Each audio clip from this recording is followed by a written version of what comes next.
Like you said, my name is Arlan Whitebreast, and I come to you from the Musqueam Nation over in Tama, Iowa.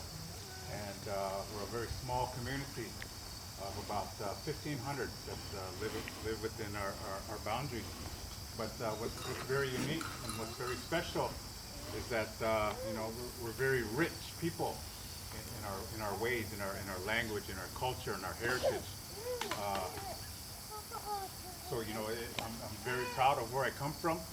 I'm a proud Native American, and it gives me great pleasure to be able to come here and share a little bit with each and every one of you about who I am and about our dancing. These styles of dance come from all different types of people, all different tribes. And dancing for us, it's a way of life. It's a way we express ourselves. It's a way of healing, of mourning, or anything. And one of the greatest examples I can give you, if you've never been to one, is a powwow.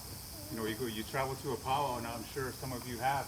But if you've never had that opportunity, I encourage you to do so. We have a powwow each and every August, and it's a traditional powwow. And what that means is these are dances that you would only see in my community, in our community, because there's powwows happening every single weekend, all throughout Native America and even into Canada.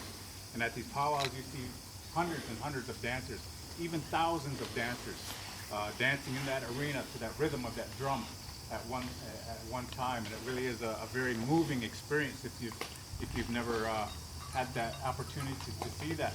And you'll see all of our children dancing. You'll see all of our grandmas and our grandpas all dressed in our regalias and dancing to the rhythm of our grandfather, that drum. And like I said, it's a very beautiful thing to witness, and a very powerful thing to witness and be a part of, or just to be around, because all these dancers and things, they come from all over the country, and they represent their people, they represent their families, and they're all dressed in their regalia. What's special about the regalia?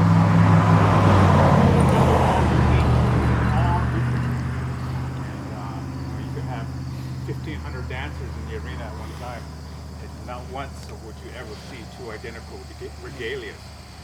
Everything from the moccasins to the headrobes to the feathers. They all have a special meaning. They all have a purpose. They're all telling a different story. They all move, and they all dance. Everything dances with us as we dance. And so that's kind of why I'm here today, is to show you a little bit about my style of dance that I grew up dancing. And it's called grass dancing. And it's a symbolic dance. And what I mean by that is the regalia that I wear, the fringe is symbolic of tall prairie grass that you would see. Long ago, we didn't have the beautiful, bright, vibrant colors that we use today. They were much more subtle, and actually they would tie prairie grass bundles from their belts, from their yokes. And that's what they used. But now, this is a modern version of what you would have seen hundreds of years ago. But again, we're all telling different stories in our movements, in our dancing, in our songs. And these regalias even tell stories from the designs in the beadwork, the designs in our applique work, the colors. They all have a special meaning, special purpose for the individuals that wear them. And like I said, it's very awesome. It's a very beautiful thing to see. So if you ever have that opportunity, I encourage you. That's a big misunderstanding, is that these powwows are strictly for Native Americans and are not to be viewed by non-natives, and that's totally false. If you have a chance, if you have the opportunity, I invite you, I encourage you to go to a powwow and listen to the music, listen to the songs, watch all the beautiful dancers, like I said, our kids, our grandmas and our grandpas. And it's a very special time for each and every one of us. And but like I said, this style of dance, the style of dance for me is called grass dance. And there's a lot of stories about this style of dance, where it originated from, to the movements, and but boil it down to these warriors, these grass dancers. Some of them were sent out and to scout out the area, to scout out the land. Maybe they were hunting, maybe they were searching for their enemy or what have you. But these warriors were sent out, and sometimes they were looking for areas to set up camps, an encampment, set up their whatever. And these warriors, it was kind of a responsibility of them to come out here and to lay down this grass, lay down that tall prairie grass, and their dance movements.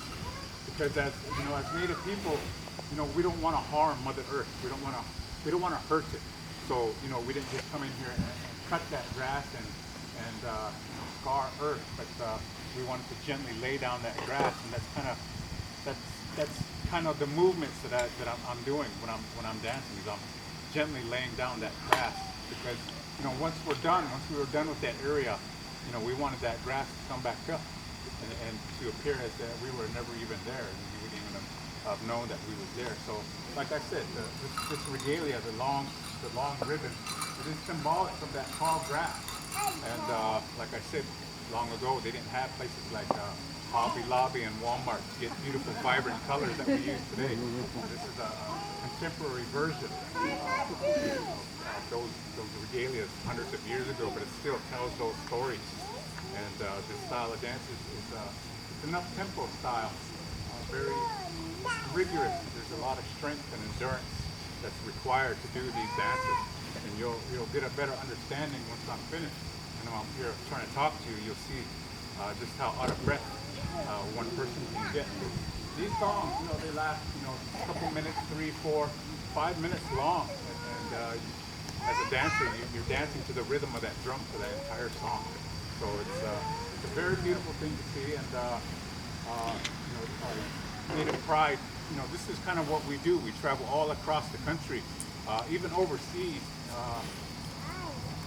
showing people, educating people about Native culture through our language, through our dance, through our song.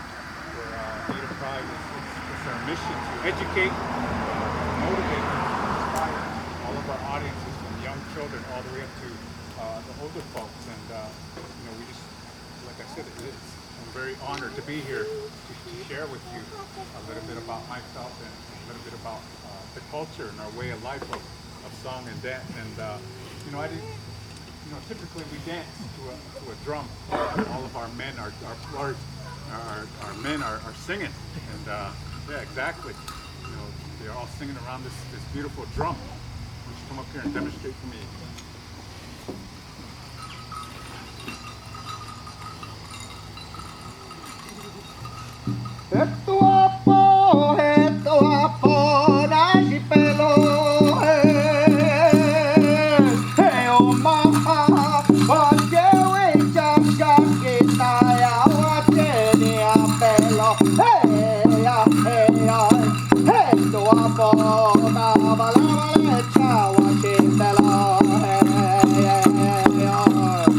Hey,